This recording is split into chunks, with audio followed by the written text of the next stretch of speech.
బుడిబుడి అడుగుల బుడతావు అంటూ పొగడాలి ఈ లోకమంతా, నీ అల్లరంతా కళ్ళారకంటూ నే మురిసిపోతూనే ఉంటా.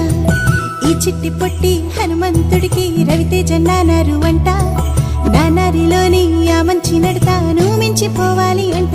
ఇలా